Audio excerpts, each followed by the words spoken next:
Yeah, yeah, TC3, we in the trenches. Trench Talk Live, we keep it real. Breaking down the game, giving out the deal. NCAA, we talking skills. From the grind to the shine, we getting thrills. Let's go. Lights on, mic check, time to go live. Game talk, real talk, straight from the grind. Recruitment, NIL, we cover it all. From the field to the books, we never gon' stall. Trench Talk Live, we keep it real. Breaking down the game, giving out the deal. NCAA, we talking skills. From the grind to the shine, we getting thrills. Let's go. Yeah, we talking facts. TC3, run it back.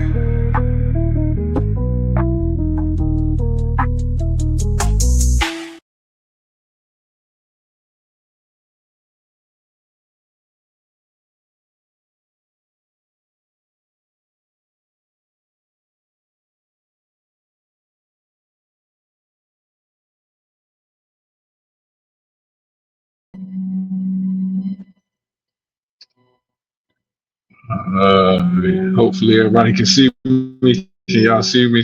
Y'all see me okay? Y'all see me okay? My camera's acting weird, y'all. Give me 1 second.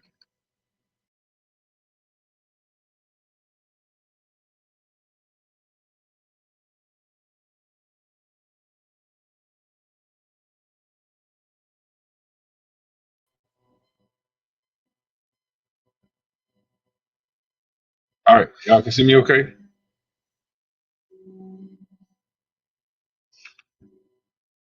Okay, I think we good. Again, we have some crazy difficulties that go on sometimes, y'all. I appreciate y'all for bearing with me. I appreciate y'all for tuning in, locked in another week, another Trench Talk Live, man, another episode. We got something great coming on to you this week, Trench family. Let's go ahead and get into it, man. I'm excited for this week. I'm excited for what's about to happen. I'm excited to talk to this guy, man. So I want to first and foremost, again, I try and give my Uncle Shay. I give my best interviews. I give him one earlier today.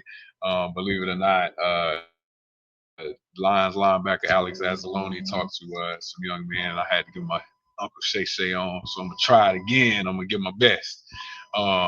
He's a true guru to the trenches, man. This guy, he's not just any coach. He's a former Temple standout. He's a D1 vet, man. He's a veteran of the United States. Let me get this right. The U.S. Army. He's a second Infantry Division, Republic of Korea, and the 2nd Ranger Battalion, Fort Lewis, Washington. He's 101st Airborne Division, Fort Campbell, Kentucky, and he was deployed on several combat missions throughout the world. He's not just a coach; he hails from the great District of Columbia, where the rest of my family reside. From Texas high schools to Temple University, man, he's been on the move. He's been a great friend of mine. He's a great person to meet, great guy that I've learned a ton from. I want to give it up for Coach Greg Liberty. Thank you for joining us today. Hey, Coach, how's it going? Thanks for having me. I just want to put that out there. Thanks for having me, and that was a heck of a way to bring me out. Appreciate that.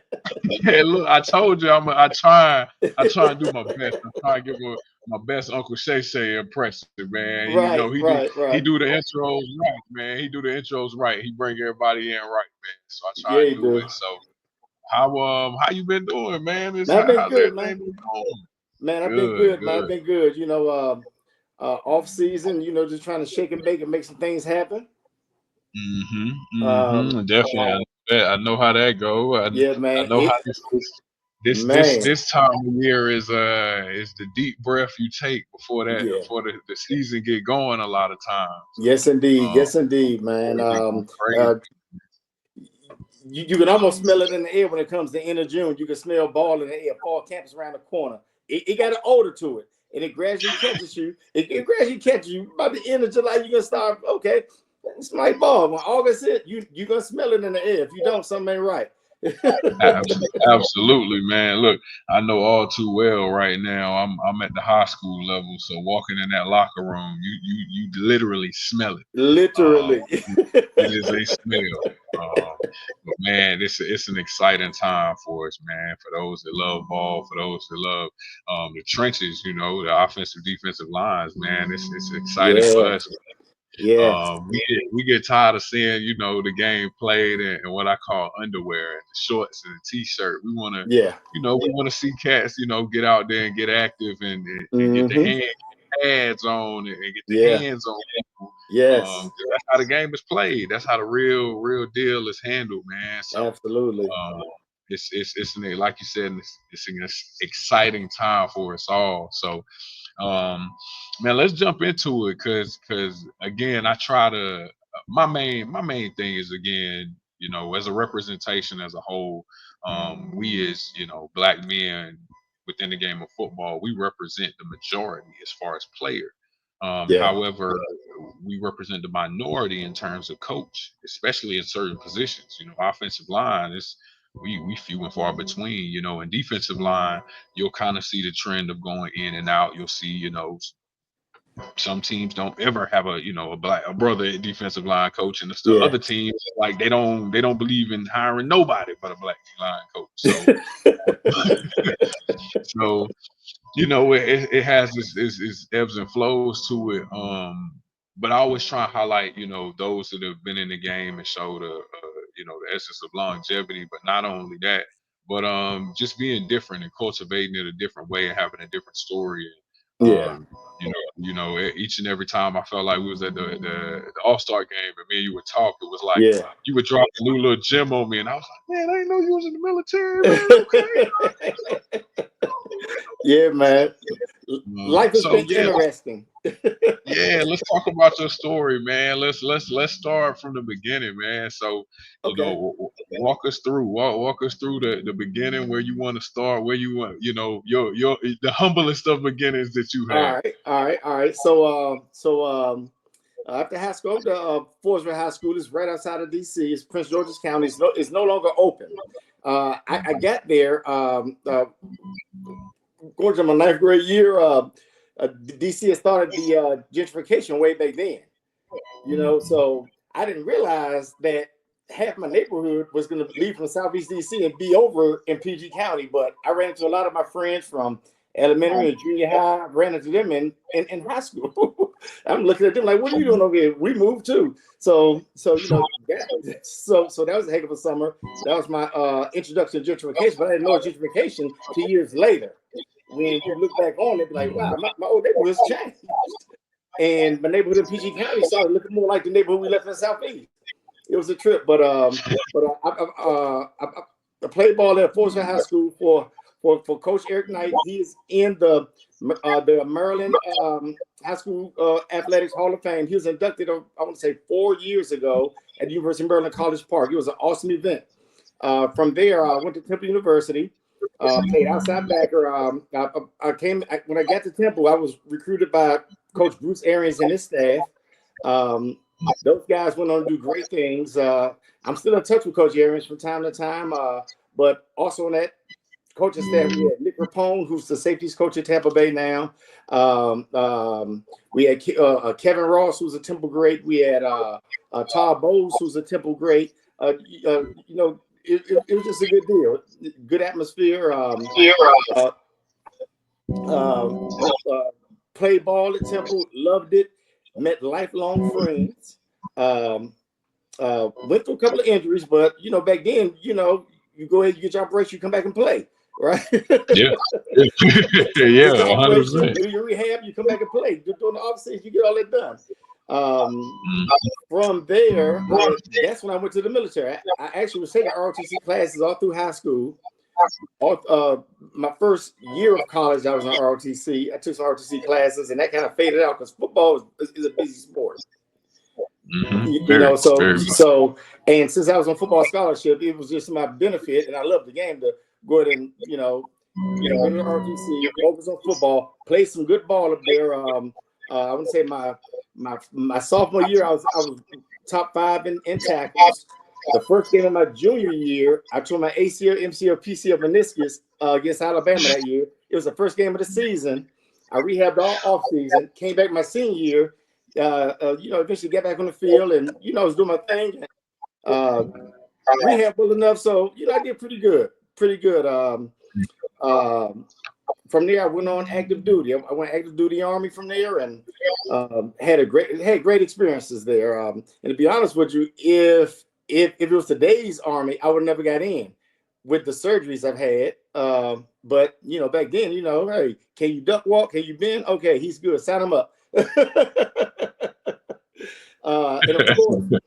And of course, just the adrenaline rush that I got from being in the military was what I needed at the time because I was missing ball. So, so the same rush I would get rappelling out of a helicopter would be the same rush that I would get sacking a quarterback or getting a TFL, knocking the snot out of somebody's nose, shedding the block. That was to me, it was the same adrenaline, so it worked out. Wow. Started missing a game.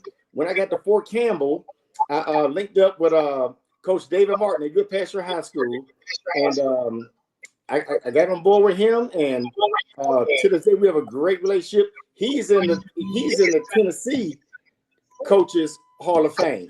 So I had the privilege to work with two high school Hall of Fame coaches. One was my coach in high school, and one was my boss. With really my first coaching job at Good Pasture High School in Nashville, Tennessee. We had some good ballers there. We had a quarterback. I think Keenan came out in 2013. He went to the U.S. Naval Academy, and to this day, I think he still holds the rushing yard record for quarterbacks, NCAA. So, I mean, we had quite a few NFL guys coming out of that high school. I would say 2017, I had the opportunity to go to Arizona with Coach Arians. I would say this is last year, Arizona, and I got to work in the linebacker room with Bob Sanders. He's from North Carolina, actually. Bob is a great guy, and I was in a room with that room was loaded.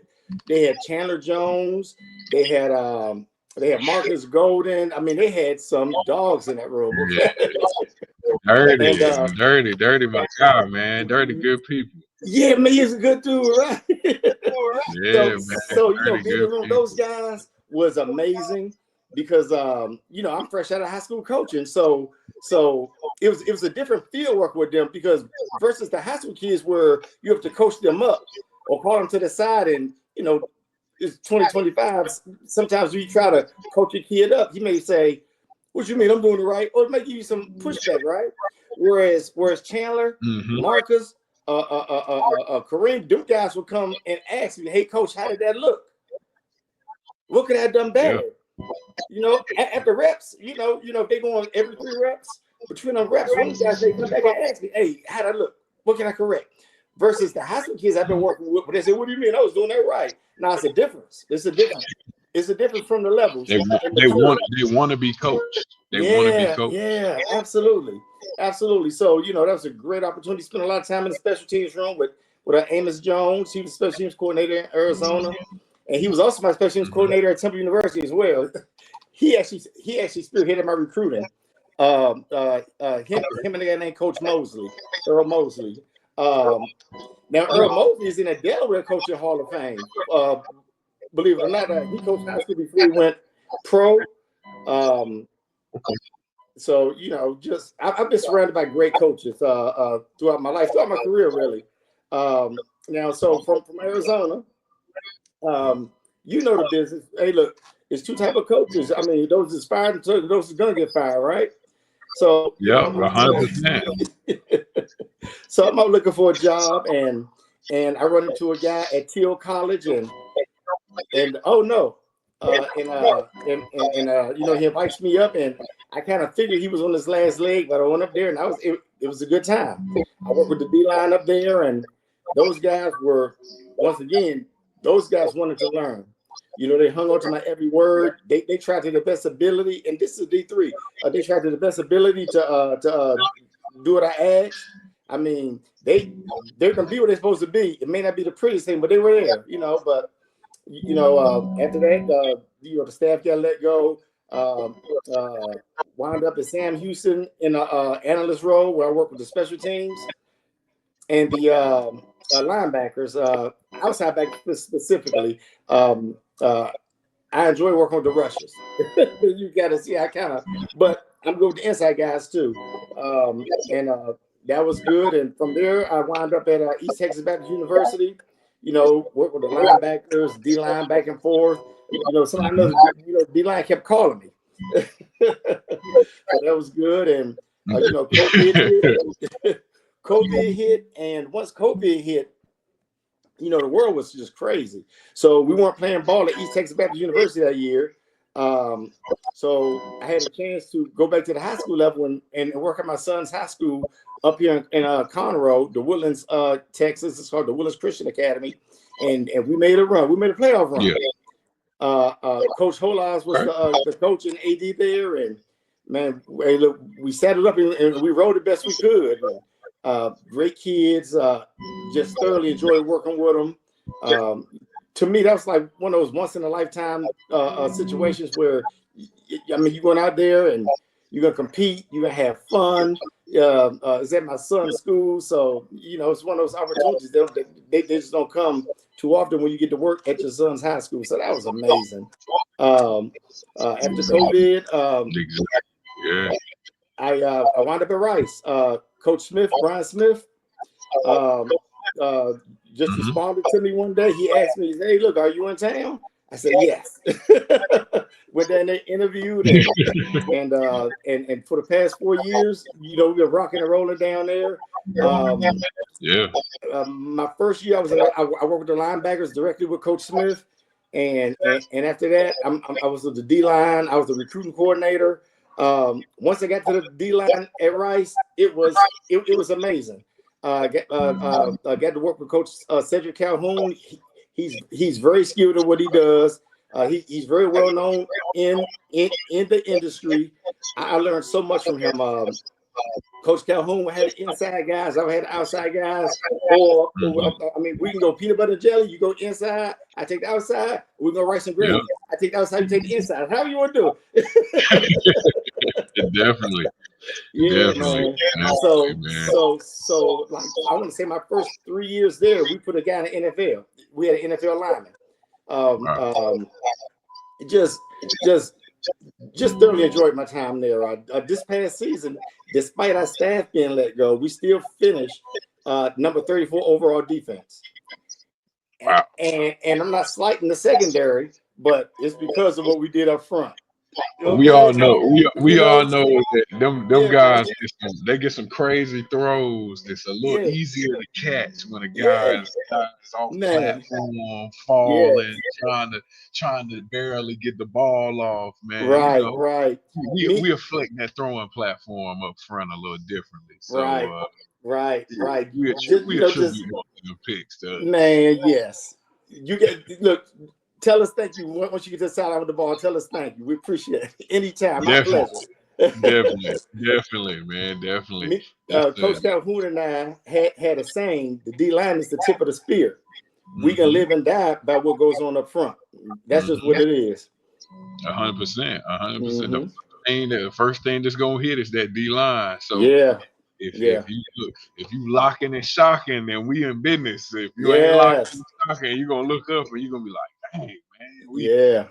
Especially, and I as a young man that I've been working with, he's been a basketball player, by trade, and he got recruited as a 3 technique to go out here at FIU and play. And first thing I told him, as I said, me and you, we got to work on basketball. We got to work on football movements. I got to make you feel the football position, know the right position to be in as a D lineman, to know what to do next. Because as a defensive lineman, you a reactionary player. Everything is all reaction.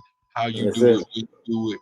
And if the O lineman do this, I got to do this. If I feel that pressure, I got to sit. I got to press. I got to. And so much of it is funny because he texts me every now and then, and he'll be like, "I get what you're saying now. Like it's just little stuff that they think I'm supposed to do that I'm like, oh, you want me to just step off the line and just go make this tackle? Like, yes, like that's time to do it, son. So that'd be great.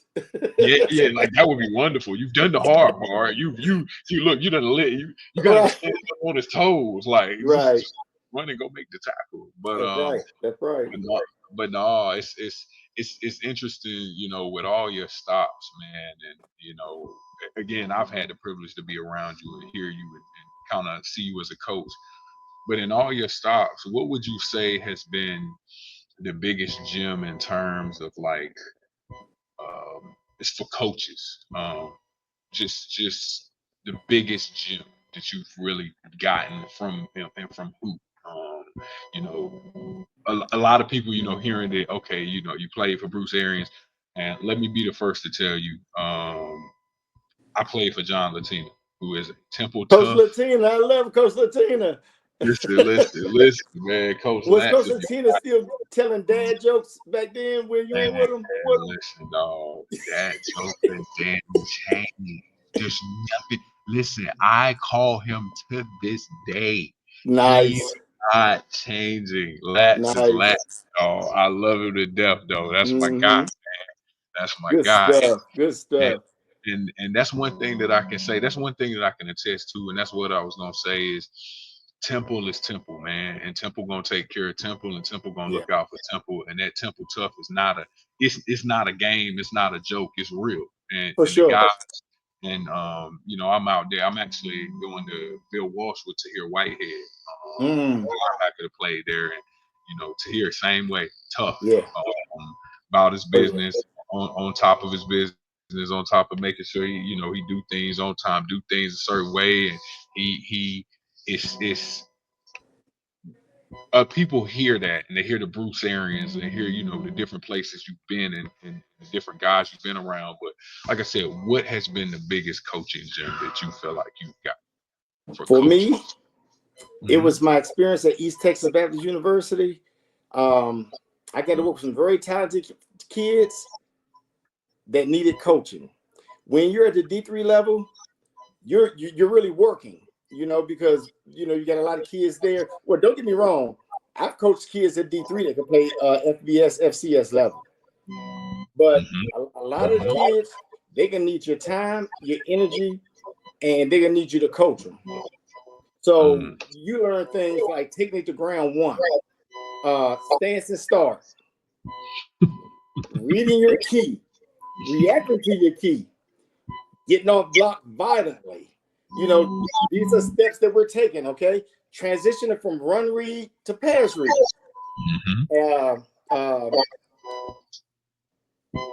It may seem simple, but when you're at that level, you have to start from ground one. Versus, I was talking to a buddy of mine that was the GM at University of Texas. And his first year with us, he was out there at spring ball when I was at Rice. He says, you guys are good. I said, what do you mean? He said, you guys are just as good or better than the staff over at University of Texas. I said, really? What makes you say that? He said, you guys are coaching. He said, over there, the guys so athletic, they can mess up their technique, misread something, but they athletic enough to make a play. So I take that back to my experience at D3. Those guys had to be coached up from ground one so that they could be where they're supposed to be, doing what they're supposed to be doing, right? Because they couldn't afford to get out of position, if that makes any sense. So to me, yeah. So to me, that was the biggest gem because I learned how to really coach there. I had a guy, Anton Carter. He was a senior when I got to him. Hadn't played much. Took him back to square one. By the end of that senior year, he was a D3 All-American. He just needed a little attention. and it's interesting you say that. Just with development, you hear my little girl. I love it. She a feature on every episode. She finds a way. Oh man, creative. oh man. She'll say hello here in a second. you know, and hearing that and hearing you saying that, you know, from a development standpoint, that word is something that you know I treasure now, Yeah, than anything, just because I knew I had to do it as a player. It was essential for me, and believe it or not, Coach Latina was pretty much the spearhead of mine. Um, and you know, he don't walk in no place nicely. He don't walk in no place, you know, lightly. It's I'm gonna kick the door down and I'm gonna tell you exactly how it's gonna go. basically. Yeah. And I needed that. And I Hmm. needed that at that point. I needed a lot of that. So I would say, you know, from a development standpoint, what do you, you know, what do you always lead? And you know, I know you saying your time in D3, and it's interesting you say that because I like to think your hardest coaching job is not the kid that won't listen, but the kid that just doesn't know. Yeah. And that clean slate computer is like, ooh, boy, Yeah. I got to be real careful about what I say, how I say it, and when I say it. Because if I tell them too much too fast, oh, I'm a mess him up. So I Yeah. got to know my progression and to bring Mm, it along and what that's it's it. look like. And that's what I was gonna ask is, you know, what, you know, especially for D linemen, and we'll take it interior guys and then I'll go for edge guys. You know, say a parent is watching right now and you know their son is a three technique and he's a good one, has a chance. I'm down here. Look, you know, you in Texas. I'm down here in Florida. So Oh yeah. yeah, you know I'm in the Mecca. So Yeah. it's they down here. They down Oh here in the yeah. air. Everywhere. Um, Hey, look. Everywhere you turn. oh man, you find them. They everywhere. They just hanging out. Yeah. What would you say for interior kid? What would you say from a development standpoint? What should a parent focus on? You know, from a physical. What should they? What would you say are you know the big things that you know physically your kid needs to focus on this in order to develop into a Division 1 football player? Okay. When I'm looking at a kid, everybody has a profile. Everybody has a Hmm. profile, right? But Hmm. sometimes just genetically you can't fit that profile. Mm. So in the perfect world, I would like my three technique to start at 6'3". Okay. I would like them to be like maybe 275, 280. Okay. Uh, I like them to be have good feet. Hmm. Um, um, I like to see them projecting some type of violence on the field. Hmm. When I'm looking at film, I want to see you striking instead of catching. I Hmm. want to see your feet moving. If somebody's going a zone, I want to see you beating them with your feet. Hmm. I don't want you to see them in shoes. So those are things I would like to see. Now, as far as what I would tell a parent, uh, as far as information on how to improve how their kid can Yeah. improve, right? Hmm. That's the main thing because biologically, sometimes genetically, somebody not gonna hit that 6'3", 280, 285 mark for me, right? Right. But Absolutely. but uh, does he good? Is he striking? Does he have good feet? Okay, if he doesn't, hey mom, dad, you need to take me somewhere where he can work on hands and feet. Pre-snap read helps your hands and feet because where your eyes go, your feet gonna go naturally, right? Hmm. So I'm gonna tell mom and dad, go. If you want to improve, you want to get some work outside of what we're doing. Find somebody that can go work with us. His hands, his feet, block recognition. Because I mean, what are you gonna get up front from a three technique? You can get a reach, you can get a base, right? You, you can, look, it's gonna come at you, it's gonna go around you, or it's yeah, gonna go away from you. yeah. That's it. That's it. That's all. That's it. So if you want to get work outside what we doing, go somewhere where somebody can help you with that, right? Go go stand in front of a mirror and do something to make it work. Um, Ah, I'm a practical guy. so what it sounds like is you find somebody that's gonna teach you football IQ. It's gonna help you develop your football IQ. Yes. And somebody that's gonna help and refine your technique. And these are Yes. base fundamental techniques. This ain't a cross chop. This ain't okay, a jab, stab, rip. This is striking. This is Yeah. hand placement on the block, on the Yeah. breastplate, on the bicep. This Yeah. is learning how to Yeah. lock people out. This is learning how to be violent and show violence to show Yes. up on tape Yes. from a person that is a recruiting coordinator Yes. for a Division I school. Yes. I'm saying these things out loud because again, I have an array of people that watch the show, that come back, that'll watch the episode, that'll check certain stuff out. And I really, really, really try to focus on helping them understand that your tape is your resume for a young man. And Mm-hmm. and you know what? Who better to know than you have a young man. Your son plays running back. Oh Your yeah. son is currently being recruited and your son is Oh yeah. currently playing and excelling. Yeah. But you know what it looks like on tape. You know what they look like. You know what they're Yes. probably gonna say before we even walk in the building sometimes. Yes. Based Yes. on it's like, okay, I see how they operate here. They gonna think this, they gonna say that. Yep. And depending upon how you feel about this situation is dependent upon if we show back up here or not. Exactly. 'Cause they Exactly. gon' they gonna like you, but if you don't really like it here, you it's your Yeah. choice. So you gonna Yeah. have some other or it's a hey bro, this it. Like this is it. Mm-hmm. Like you better like it or love it. One of the two, but this might be it. So Right. talk about what that is even like. Being a coach and having to go through the recruiting process with your son. Whew. It's it's kind of tough because especially the climate we in now, with the transfer portal and high school kids versus basically grown men. Because I mean, he went to a school and they really liked him. They didn't offer him when we left, but they said we're gonna follow you through the season. You know how that goes, right? Mhm. And then the following week, we saw that they picked up a graduate student to play running back there, who came from an FBS school. So, Mhm. so just the mental part of it is kind of eating him up because he's on social media. He's looking at his friends with the fake offers. Some are real, but the majority are fake. And he's wondering, how come I only got 3? I say, dude, you can only sign with 1.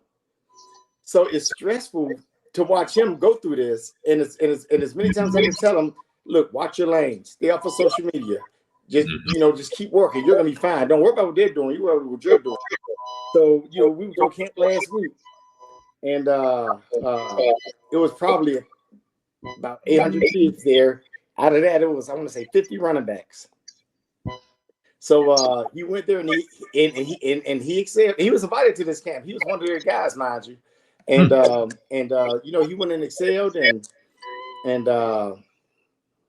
he did okay. But just like you said, when I walked in the building, I saw what they were on. So I was like, okay, they on the grad students.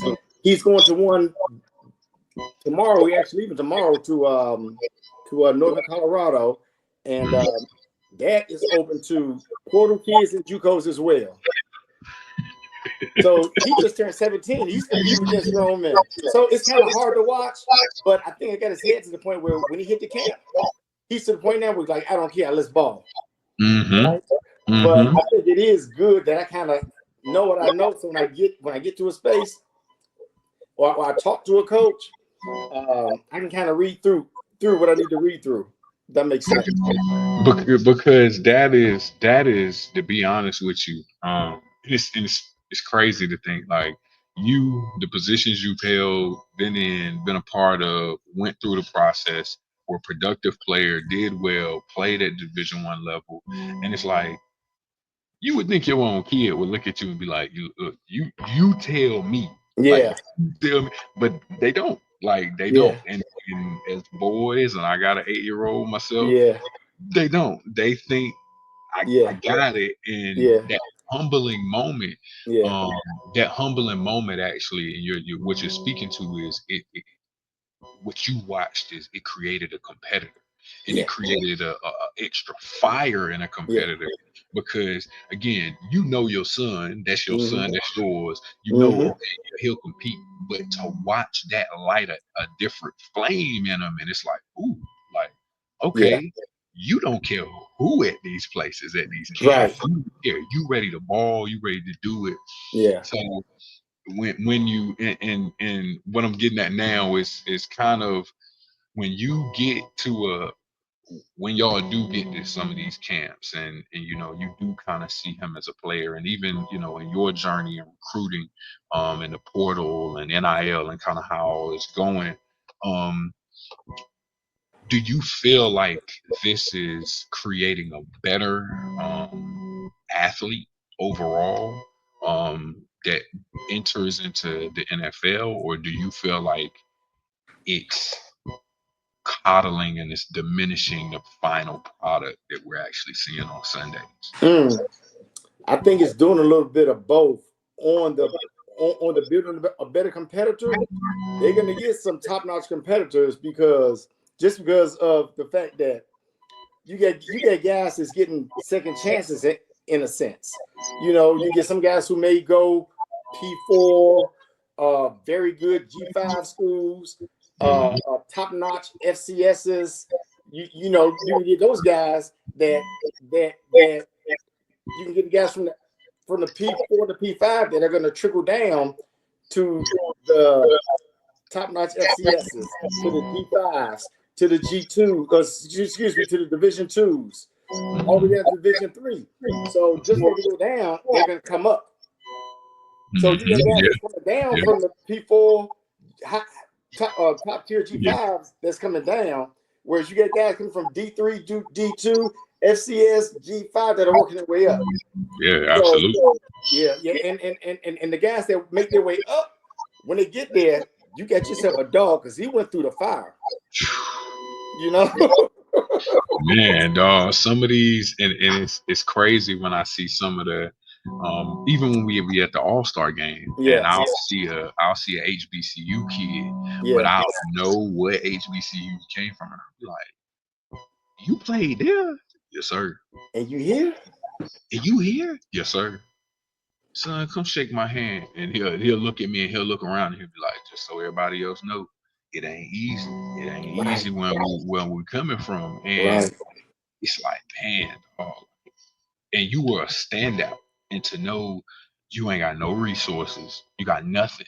And I think, you know, and I'm doing the Bill Walsh right now in Seattle. And to kind of see that and see the small school guys that are around there, it's interesting, because some of them are just happy to be there because it's like, this is the best situation I've ever been in terms of football. I'm gonna live it up while I can, like whether they cut me or not, I'm just living it up.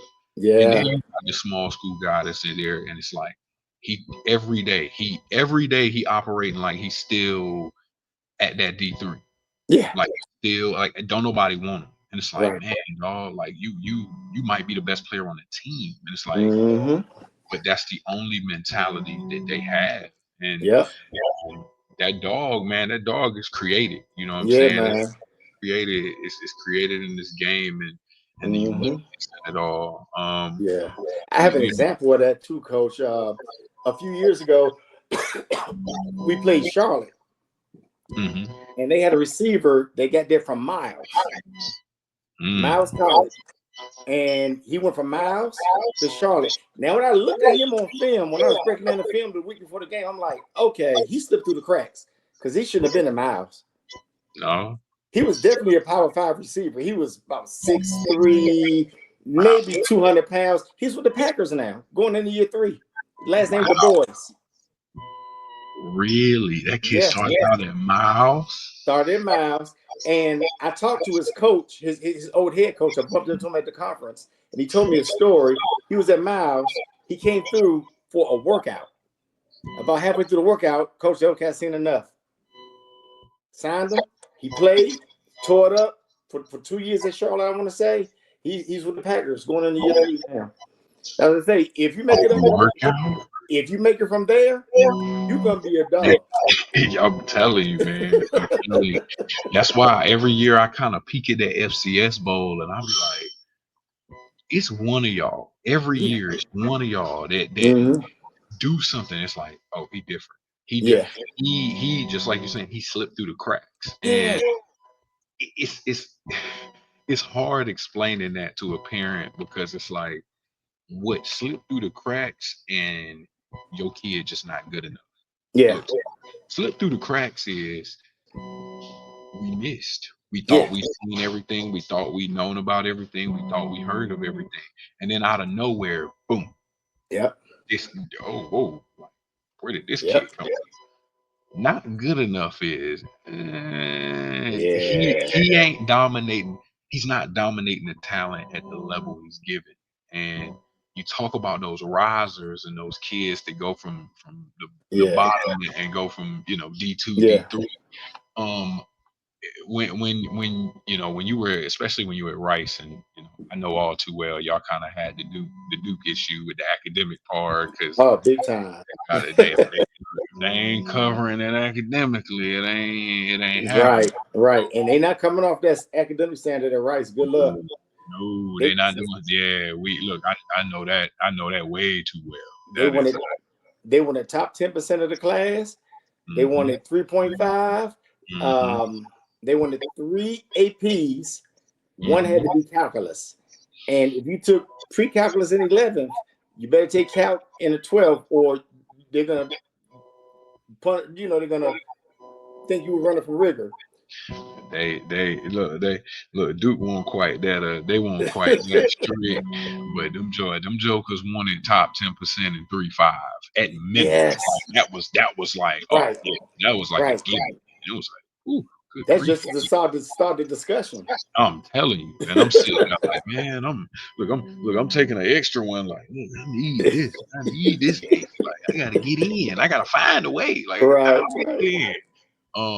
No, but when you guys kind of entered the portal and y'all looked at the portal, um, from like a size standpoint, um, did that alter y'all's thinking in terms of certain positions, or like was it like a cut and dry? Like, listen, if we're taking this kid, like if we're only taking kids of this size, these metrics at this position. This is all we kind of believe. Well, that was a starting point, but at the same time, we had a guy for the past 4 years, the Braylon Curl. He was one of the best 3 techniques in the American Conference. He actually jumped in the portal last season and went to Texas Tech. Wow. He was a quality guy, and he was 6 feet. He was probably 6 feet. So he's probably 6 feet. So It's something to that 6 foot D tackle. I'm telling you, it's something to it, man. It's something to it. It's a tough definitely. out. It's a tough out. Yeah. So when you look at him, he just made plays. So when we looking at D tackles, 3 technique, what have you, we may want to start at 6'3", but if they have what I call a tangible skill set, violent hands, good feet. Can I see you reading your pre-snap key? Can I see you reacting quick enough to what the offensive lineman is trying to do to you? Do you understand what they're trying to do to you? And can you react to it? You can see that on film. So you start waving. Okay, he ain't that tall, but he can play. Oh man, did you see him get off that block? Oh, that was a shrug release. Oh, did you see that overhand? Okay, he can play. He can flat out play. So yeah, we have a starting point, but we're just not. Me personally, I wasn't locked into it because I'm looking at a kid. If they possess what I call tangible skills, yeah, come on. Now, the thing that will really take it home is if they showed any special team traits. Can you block for field goal? Can you get on the wall on kickoff return? You have any transferable special team skills? An example I use of that. I hear you saying the more you can do. That's what I hear. The more you can do. Boom. I got an example. So when I was in Arizona, it must have been Robert Kimdichie. He was a first-round draft pick out of Ole Miss. He played on every special team, coach, and he was a first-round draft pick. He was on the wall of special teams. He blocked a field goal. I want to say he was a personal protector on punt. He could do a lot of stuff. Coach, let me tell you. And he was a D lineman. He could play. I would say Kimdichie could play from a 4 on end to a 0, but he could also play special teams. Rob was with us in Edmonton last year in 24. How did he do? Coach, it ain't Arizona Rob. It's the shell of Robert Kimdichie. Oh yeah. Shell, yeah. It was a lot. He was a lot. So you call that name and it was like, ooh, boy, flash. Ooh, flash. But the crazy part is this. He still shows flashes of what he used to be. Yeah. And what he used to be, and I tell people is, you know, and when I got up there to the CFL, a lot of people ask me, they go like, what's the biggest difference between, you know, the NFL and the CFL? And I tell them, like, you got to understand that some of the human beings that are playing in the NFL from an athletic standpoint make absolutely no sense. Like, they can do things, and he's one of them. He played running back in high school. Yeah. Like, and every now and again, they would put him in the backfield at Ole Miss. Yeah, like, that's freaky. And he could tote it. Like, yeah. And and you watch him work out, and it's like, yo, like, the only other thing you could see him doing is like working security for somebody, because it's like, it's that, and just like you talk about, it's that violent, it's that big, it's that, and it's like, yo, it's crazy. So what I warn everybody about is like, hey, look, y'all talk about the NFL, CFL, like, the worst player in the NFL is easily one of the best players in the CFL. But oh wow. And again, that's just from seeing. And again, I played against Kareem. Me and Kareem grew up playing against each other. His high school, yeah. So his high school and my high school, 20 minutes away. So okay. Yeah, we played each other, same conference, believe it or not. His high school head coach started out coaching at my high school. So again, Marcus Dirty. So me and Dirty did our pre-draft training together. Nice. Again, those types of mentality, those types of players, and it's like Kareem's 6'7", playing and athletic, and playing edge, the three, the nose, the move, and athletic. I've seen him do some stuff that I could just shake my head and be like, how? and I've been playing him since I was 15 years old. Wow. And so that's why I tell a lot of people, like, I know you think your kid is like that and ready, but like, you'll know when you got, because it's like, ooh, this is different. Like, this is different all the time. This don't look like they playing at the same speed that the other kids are playing at. You talked earlier about the inside guys, intangibly what you look for there. Edge guys, what are you looking for from them? Okay, I like speed, change of direction, flexibility to where you can pass rush the passer, or if I need you to drop curl flat, you can drop curl flat. And I need you to be just nasty. You need to have a nasty temperament. A nasty temperament that one if I'm at a 9 or a 6 over a tight end, for some reason that happened, you don't get blocked by tight ends. You don't get blocked by linebackers. You don't get blocked by running backs. You don't get blocked by tight ends. You win every one-on-one. You got to win your one-on-ones. And we talking on the college level. I want to say this because I love ball, but you're not going to be in class if you're not doing good at the schoolhouse. Because if you're doing bad over there, it's going to affect your mental on the college level. So you're not going to be doing good on the field because you're too busy worried about, I'm about to get kicked out of school over there. So it's going to mess you all up. So you can handle business all around. That's a fact. fact. That's definitely a fact. You talked about the bend and the change of direction, and the, Yeah, you you you. But the one thing again is, and it's crazy you said all of this. You know, the one thing that you didn't say, and I'm highlighting this for a reason, is you didn't talk about weight.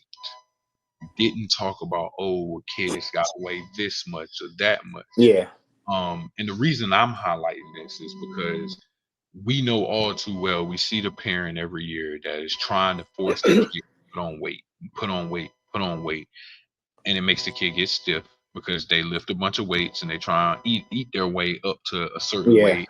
It's stiff, and their tape doesn't look the same. So what I'm hearing you say is film over weight. yeah. Can I Tape add some? over. Can I add something to that too? Go ahead. I don't care about your stars either, Mm, because mm. because you get stars anywhere. I don't know who rated you. I'm gonna trust my eyes when I'm looking at the film. And to that so no, and you, what you're doing right now is, and what's needed is the real conversation. And the real conversation is when I look at parents and I tell them, like, hey, I can help your kid, like I can help your kid go to school, I can help your kid find schools. Because if I turn on the tape again, I've been there. I've been Yeah, sitting in recruiting me. I've been in a Wednesday night meeting. Like I know yeah, what said. So when I'm sitting there and I turn the tape on, I know instantly, just like you said, what questions are gonna be asked. yeah, What are they gonna talk about? What are they gonna question? What aren't they gonna question? What are they yeah, gonna what are they gonna look at and be like, eh, yeah, I don't know about that. And there's other yeah, aspects that they might turn it on and be like, you know what? I don't even care. I don't even care. We're taking them. Like I'm taking this kid every yeah, day of the week. So yeah, so much that there was a kid that hit the portal 2 years ago. He didn't have any game tape. It was all practice tape. And when he sent this tape to me, I said, "Did you put this out on Twitter?" He was like, "Not yet." I said, "Let me rearrange this, and then you put it out on Twitter." He rearranged it, and he started getting offers like this. yeah.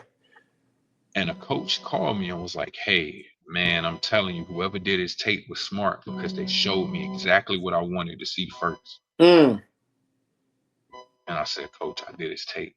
He said, he said, you know what you're looking at."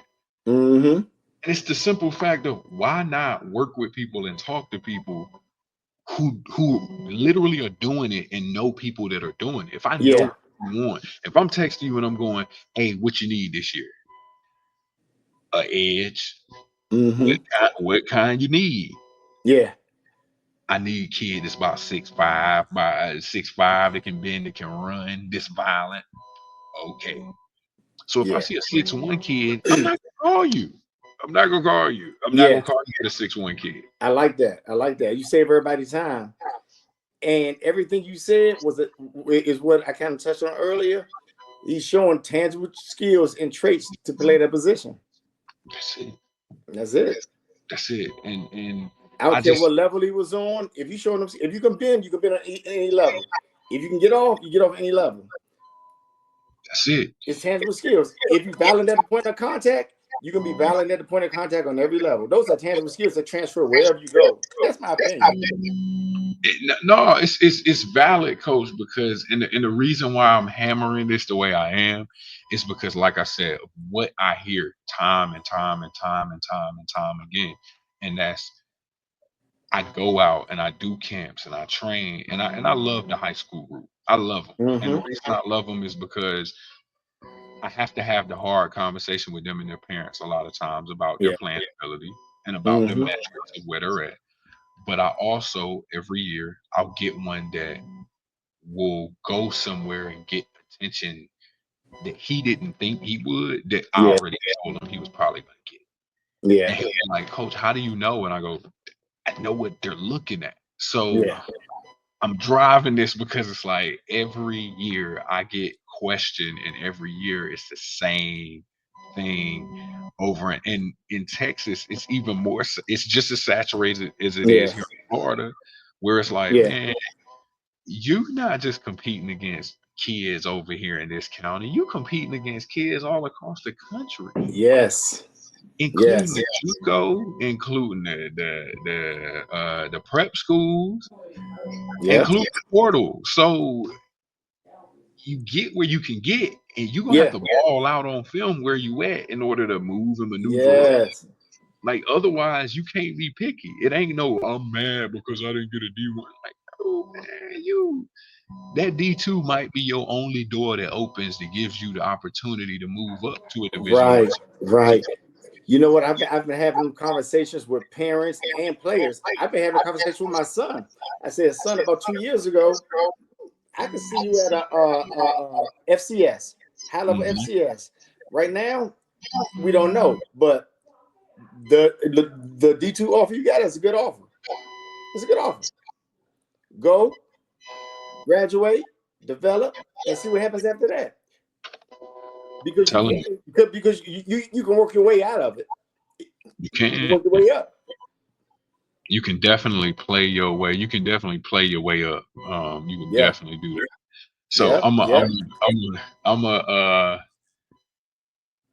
I'm trying to figure out how I want to do this. So I'm gonna talk pass rush with you. Ask you a couple Okay. pass questions. Okay.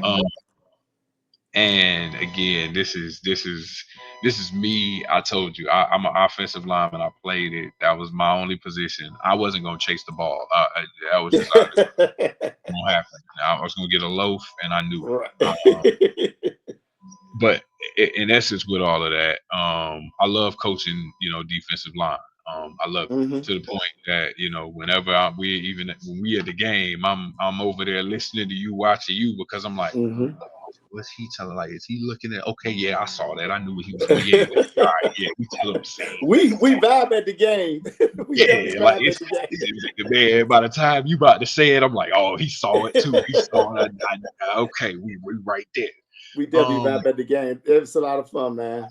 What would you say, is taught the least, pass rush wise, that you see, especially kids coming from the high school level, transitioning in the college football? What's coached the least? I'm Yeah, gonna like what say would you say is probably the sloppiest thing that you see pass rush wise over and over, and it's like, man, yeah. I got a couple of peeves, but the main one is when we know it's a passing down. Mm-hmm. It's third and forever. And yeah, third and 11, high percentage chance is a pass. But you still got to read that key and everything that's going on, because when they run a screen or draw and your butt is way upfield, you didn't feel that shove in your back. You ain't get that much penetration all game. Now all of a sudden you Superman. I used to club him by with my fist, boom, right in the back of the helmet, boy. And And I'd standing be on the like, yeah. sideline, standing watching it during the game on the sideline, I feel like that trainer on Rocky when they're like, no. You know what I'm saying? What are you looking at? Look, What are you I used to wind it up. I used to sit and just wind it up, be like, and just punish them. oh, man. Y'all get a kick out of that, don't y'all? Oh, I used to love it. We used to rewind it and play like, look at him. I knocked it. Look at him. Got him good. Got him good. Straight up bamboozling folks. Oh, but man. but I think just kind of, just once again, football IQ, block recognition, right? You know you ain't been upfield that all game. You ain't got to feel that quick. It wasn't no real changes. So, when I get young kids, they suck us for that. Screen draw, they suck us for that. The other thing is, and this be an easy two. Could be one. Walking off blocks once the ball's gone. Okay, so you upfield, the ball's gone, and you just think you're gonna walk off the block. No, you violently somehow separate yourself from that block so you can get to the ball in a timely manner. So it's interesting you say though that one, because and it's basic. On the flip side, I tell them, and I'll attest to it. I am. You can nail me to it for this one. Nail me to the cross for this one, because I tell them right now. We call it drive-bys, and a drive-by is the ball goes away and I got my hand on it. Keep your hand there. Yeah. Keep your hand there. Keep your hand there. Keep your hand there. And before you know it, and I tell him and I say, he's not gonna do anything until the third or fourth time. By the third, fourth time, he's gonna start to fight you.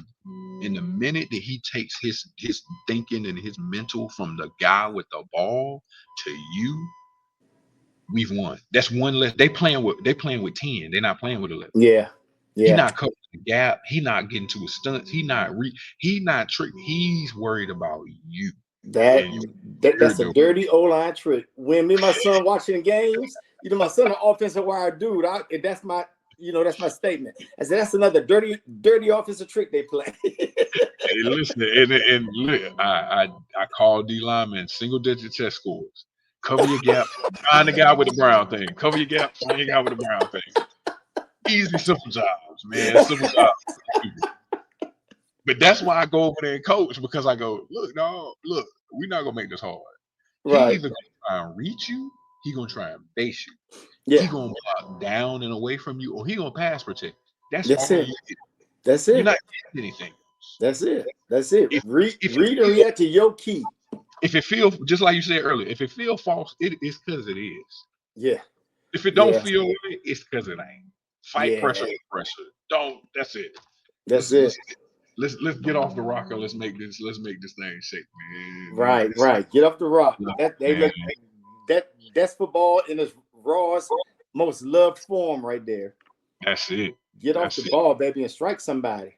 That's it, man. That's it. You gotta be violent, gotta be willing to be violent. Gotta, like you said, the tip of the spear, man. The offensive and defensive line, tip of the spear for offensive and defensive, man. So that's it. Look, I told you before you know it, you're gonna look up and we're gonna be at an hour. Man, good grief, man. It was good talk, man. I enjoyed it. Thanks for having me. Man, I appreciate you, man. I definitely appreciate you. Appreciate you coming on. For those of y'all that stayed locked in the entire time, I appreciate y'all. Coach Liberty left us with a ton of gems, ton of great things. Definitely love you for coming on, Coach. Man, appreciate you. Much love, man. Much love, my brother. Definitely, man. We're gonna keep rocking, keep rolling. The talks have been in. So it sounds like the game is gonna keep going. And we're gonna keep rolling, and we're gonna see what's next, man. So definitely gonna keep doing this. We'd love to have you back again, man. Man, I come back at the drop of a dime. Just let me know. Definitely love it, man. So for those of y'all out there, stay tuned, stay locked in.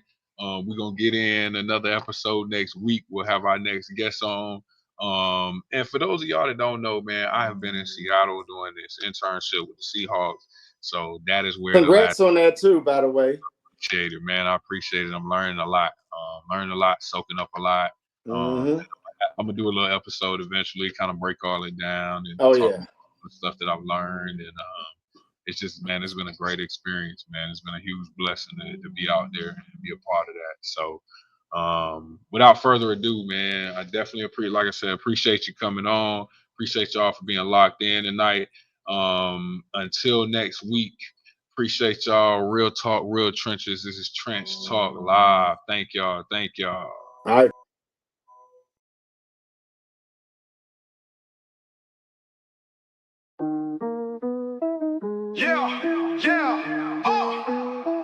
TC3, we in the trenches. Trench Talk Live, we keep it real. Breaking down the game, giving out the deal. NCAA, we talking skills. From the grind to the shine, we getting thrills. Let's go. Lights on, mic check, time to go live. Game talk, real talk, straight from the grind. Recruitment, NIL, we cover it all. From the field to the books, we never gon' stall. Trench Talk Live, we keep it real. Breaking down the game, giving out the deal. NCAA, we talking skills. From the grind to the shine, we getting thrills. Let's go.